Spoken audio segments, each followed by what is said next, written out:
के 2 बज रहे थे और विराट मेघालय और असम बॉर्डर के बीच पड़ने वाली किश्नोई नदी को पार कर रहा था। दूर दूर तक अंधेरा छाया हुआ था। एक गहरे सन्नाटे ने किश्नोई नदी को घेर कर रखा हुआ था और उसी नदी के ऊपर काले बादल मंडरा रहे थे, जिन्हें देखकर ऐसा लग रहा था कि किसी भी पल वो बरसने वाले हैं।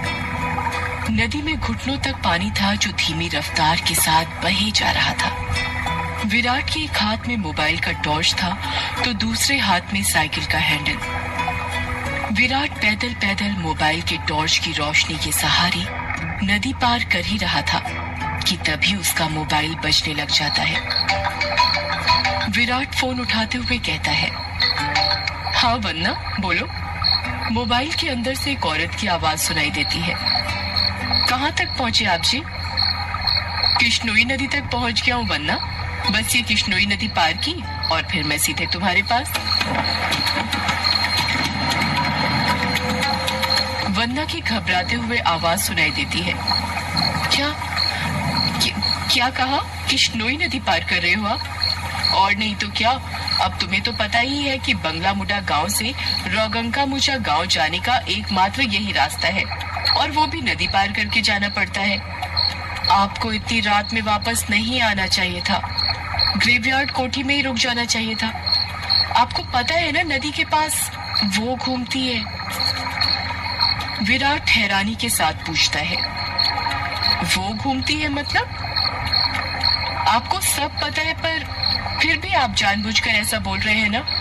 माँ जी ने बताया था ना कि नदी पार करते वक्त उसका नाम नहीं लेना चाहिए वरना वो सच में आ जाती है। वंदना, तुम भी ना कहाँ माँ की बातों में आ गई। लगता है माँ ने तुम्हें भी यक्षिणी की कहानी। विराट अपनी बात पूरी करता उससे पहले ही वंदना घबराते हुए कहती है, चुप हो जाओ जी। हे काली माँ, मेरे पति की रक्षा करना और अनजाने में इनसे जो अनर्थ हुआ है उसके लिए माफ कर देना। अब ये कभी उसका नाम नहीं लेंगे। विराट हंसते हुए कहता है, क्या वंदना, तुम भी ना, ये यक्षिणी वक्षिणी कुछ नहीं होती, समझी तुम? ये सब बस मनगढ़ंत बातें हैं जो गांव वालों ने बनाई है और कुछ नहीं। आप नहीं मानते तो मत मानिए, पर मैं तो मानती हूँ। आप ना जल्दी से आ जाइए बस।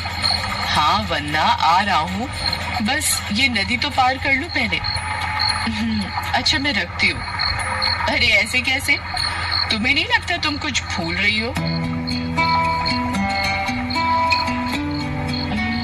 मैं भूल रही हूँ? क्या भूल रही हूँ?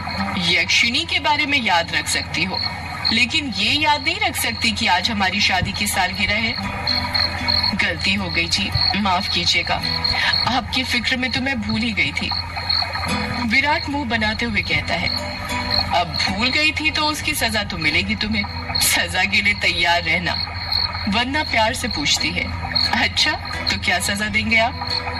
तुम्हारी सजा ये है कि तुम्हें आज रात भर जागना पड़ेगा। वन्ना शर्मा जाती है और शर्माते हुए कहती है, आप भी ना कैसी कैसी बातें करते हैं आप। अरे अपनी पत्नी से ऐसी बातें नहीं करूंगा तो किससे करूंगा? ठीक है, आ जाइए, मैं इंतजार कर रही हूँ आपका, जल्दी आना। वन्ना फोन कट कर देती है और विराट वापस से नदी पार करने लग जाता है।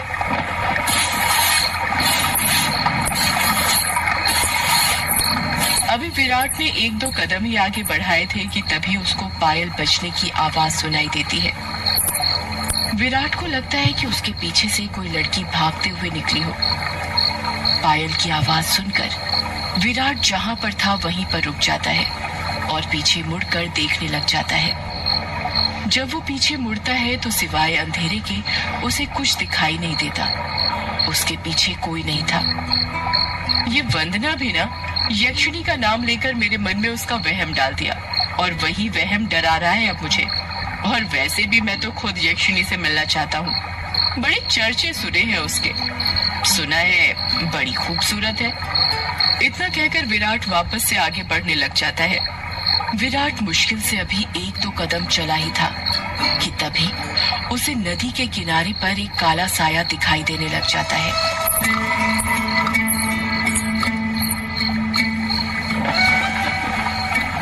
काले साए को देखकर विराट के कदम अपने आप थम जाते हैं। साए को देखकर ऐसा लग रहा था कि जैसे वो विराट का ही इंतजार कर रहा था।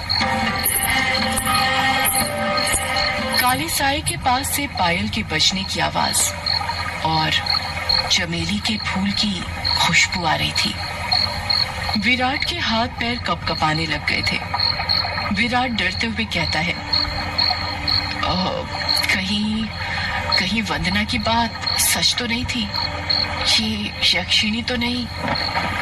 विराट उस साए को देखकर इतना डर गया था कि उसका पूरा चेहरा पसीने से लथपथ हो गया था। विराट के हाथ पैर ठंडे पड़ गए थे। उसका दिल जोरों से धड़कने लग गया था। उसकी समझ में नहीं आ रहा था कि वो क्या करे। विराट डरते हुए कहता है, कौन है? कौन है वहां पर? कोई जवाब नहीं आता है। सन्नाटा अभी भी छाया हुआ था।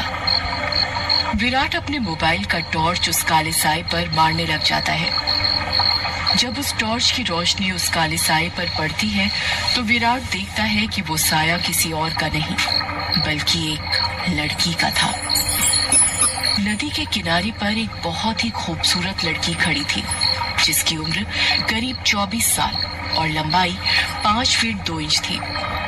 उसकी लंबी सी गर्दन, गुलाबी से होंठ, बाल खुले हुए जो उसकी कमर तक आते थे, उसका गोरा बदन और उसी गोरे बदन पर उसने काली साड़ी पहन रखी थी। वो लड़की किसी अप्सरा से कम नहीं लग रही थी। वो इतनी खूबसूरत थी कि कोई भी मर्द उसका रूप देखकर अपनी हदों को भूलकर उसकी बाहों में मदहोश होना चाहे। वो लड़की अपने हाथ से विराट को इशारा करते हुए अपने पास बुलाती है। उस लड़की को देखकर विराट भूल गया था कि यक्षिणी जैसी कोई चीज भी होती है। विराट अपनी साइकिल को वहीं पर छोड़ देता है और जल्दी जल्दी उस लड़की के पास जाने लग जाता है, जैसे उसके बदन में कोई आग लग गई हो। विराट उस लड़की के पास जाकर उससे धीरे से पूछता है, कौन हो तुम और यहाँ पर क्या कर रही हो? क्या नाम है तुम्हारा? लड़की अपने चेहरे पर मुस्कान लाते हुए कहती है, नाम में क्या रखा है? जो रखा है काम में रखा है। कैसा काम? लड़की विराट की आंखों में देखते हुए कहती है,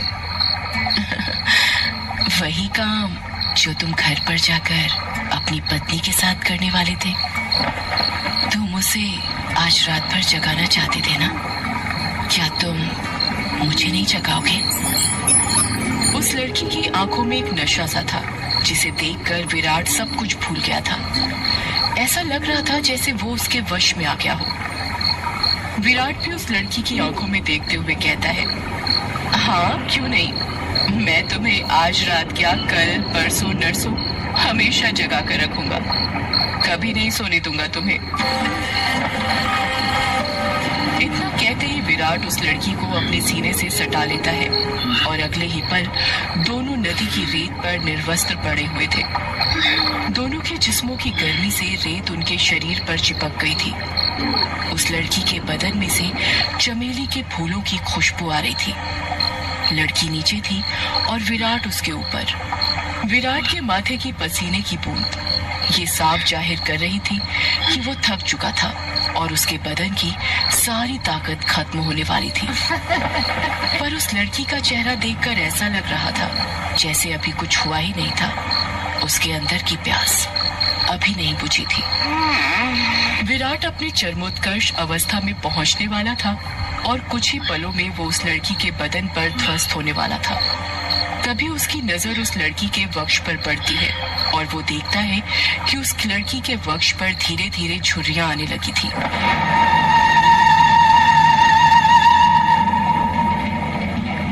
उसके हाथ पैरों की नसें बाहर निकलने लगी थी। उसके बाल काले से सफेद होने लगे थे। देखते ही देखते वो लड़की अचानक से बूढ़ी औरत में तब्दील हो जाती है। ये सब देखकर विराट की आंखें फटी की फटी रह गई थी। उसका गर्म बदन अचानक से ठंडा पड़ गया था। विराट कांपते हुए कहता है, कौन हो तुम? वो लड़की धीरे से कहती है, मैं यक्षिणी, तेरी मौत। ये सुनकर विराट के रोंगटे खड़े हो जाते हैं और वो झट से उससे दूर हटने लगता है। पर उसी वक्त यक्षिणी उसे अपने दोनों हाथों से पकड़ लेती है और कहती है, अभी कहाँ जा रहे हो प्रियतम? मेरी प्यास अभी बुझी नहीं है। तुम तो मुझे कल, परसों, नरसों हमेशा तक जगाना चाहते थे ना? क्या हुआ, थक गए या डर गए मेरा असली रूप देखकर? विराट उसका खौफनाक चेहरा देखकर इतना डर गया था कि कुछ नहीं बोल पा रहा था। उसको यक्षिणी की आंखों में खुद की मौत नजर आ रही थी। यक्षिणी गुस्से में कहती है, वासना की प्यास में तू ये भूल गया कमीने कि तेरी पत्नी वंदना तेरा घर पर इंतजार कर रही है और तू यहाँ पर मेरे साथ। तुम मर्द कभी एक स्त्री से प्यार कर ही नहीं सकते। तुम्हारी हवस कभी खत्म नहीं होने वाली। इतना कहकर यक्षिणी अपना हाथ विराट के सीने पर रख देती है। यक्षिणी के लंबे लंबे काले नाखून थे जो चाकू की तरह पहने थे। विराट डरते हुए कहता है, नहीं नहीं, ऐसा मत करो, जाने दो मुझे। जाने ही तो दे रही हूँ, भोली भेंटोला, भोली भेंटोला। इतना कहकर यक्षिणी अपना हाथ विराट के सीने के अंदर घुसा देती है और उसी वक्त जोर से काले बादल गरजने लगते हैं और बारिश होने लगती है। विराट के शरीर का खून नाखूनों के सहारे यक्षिणी के शरीर में जाने लगता है।